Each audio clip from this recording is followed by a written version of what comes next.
Welcome to CoreLogic's housing market update for November 2024.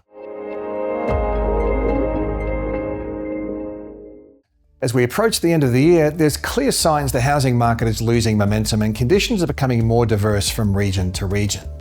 Nationally, dwelling values rose a further 0.3% in October, the 21st month of growth since the cycle commenced in February last year. The subtle positive movement was supported by the mid-sized capitals, led by Perth with a 1.4% rise over the month, offsetting declines in Darwin, Canberra, Melbourne and Sydney, as well as across regional Victoria. While the mid-sized capitals are still leading the charge when it comes to value growth, these markets are also losing momentum. Perth continues to lead the nation with a 1.4% rise in values over the month, but this is well down from the growth seen over the February to June period earlier in the year, when monthly gains averaged more than 2%. Adelaide values have risen by more than 1% each month since March, but conditions look to be slowing here as well, with October's 1.1% gain marking the lowest monthly rise since June. Brisbane's monthly gain of 0.7% was the lowest since July. The annual growth trend has continued to ease, reducing to 6% over the 12 months ending October and down from a recent peak annual rate of growth of 9.7% in February. Slower growth in home values has been accompanied by a rise in advertised stock levels, meaning more choice for buyers. Based on a rolling 4-week count of listings to November 3rd, advertised inventory levels have increased by 14% since the end of winter across the combined capitals, with the largest increase occurring in Perth, where listings are 24% higher, albeit from an exceptionally low base.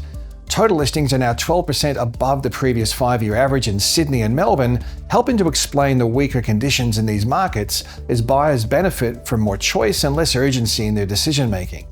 Despite the rise in listings across the mid-sized capitals, Perth, Adelaide and Brisbane are still seeing advertised stock levels more than 20% below the previous 5-year average for this time of the year. Unlike other markets, sellers are in a better position here, although the balance is starting to gradually improve.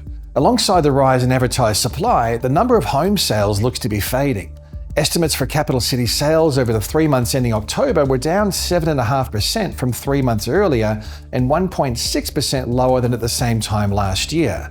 With higher levels of advertised supply and less purchasing activity, selling conditions have loosened. Capital city auction clearance rates held below the 60% mark through most of October, while private treaty metrics are showing a subtle rise in median days on market, especially in those cities where advertised stock levels are above average.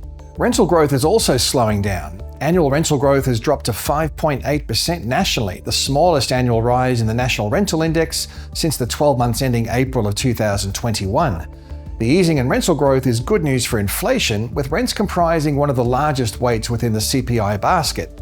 The annual change in the rental component of CPI has already started to trend lower, falling to 6.7% in the September quarter, down from a recent high of 7.8% in Q1 this year. Weaker rental trends across the unit sector have weighed on rental growth, with rents slipping across the unit markets of Sydney, Melbourne, Brisbane, Hobart and Canberra over the 3 months ending October 2024. Although rental trends are easing more visibly across the unit sector, some cities have also seen a decline in house rents over the rolling quarter. Sydney house rents were down 0.1% over the rolling quarter, and in the ACT, house rents were down 0.4%.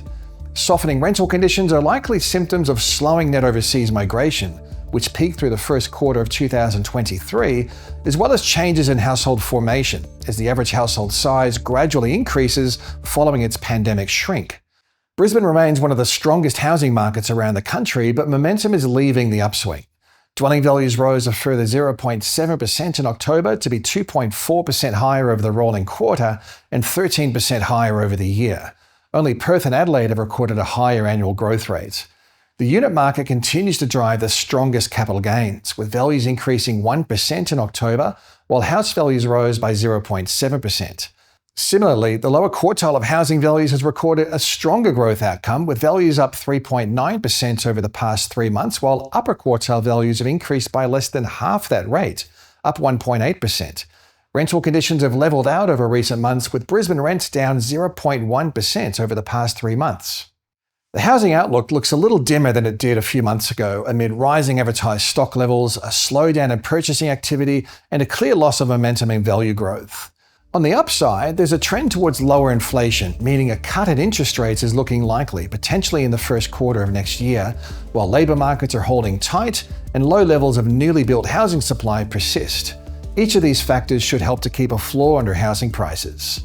The inflation update for Q3 was encouraging, with core inflation now at 3.5%. Based on the trimmed mean, consumer prices are now rising at the slowest quarterly pace since the third quarter of 2021. The annual increase in the housing component of inflation fell to just 2.8%, the lowest reading since Q3 of 2021, thanks to a sharp 7.6% decline in utility costs attributable to energy rebates. However, a slowdown in rents and the cost of newly built homes has supported the lower inflation outcome as well.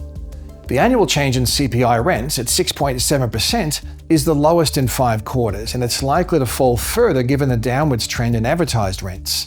Additionally, the cost to purchase newly built housing rose by a relatively small 4.8%, down from a COVID high of 20.7%, to be the lowest outcome since the third quarter of 2021. A similar drop in the growth of construction costs can be seen in the Cordell Construction Cost Index, which increased by 3.2% over the year to September, well below the pre-COVID decade average of 4.1%.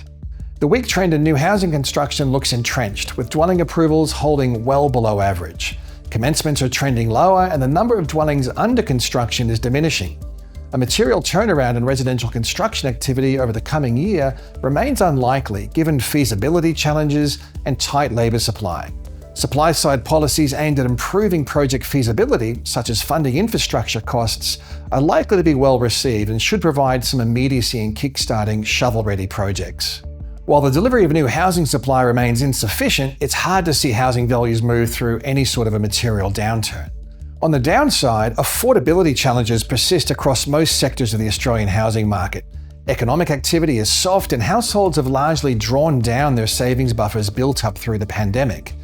Looking at affordability measures, debt servicing ratios were at a record high in the June quarter, and dwelling values relative to household incomes were also close to record highs. While lower interest rates will help to improve serviceability and boost sentiment, a tightening in credit regulations is another potential risk if household debt levels rise as interest rates come down.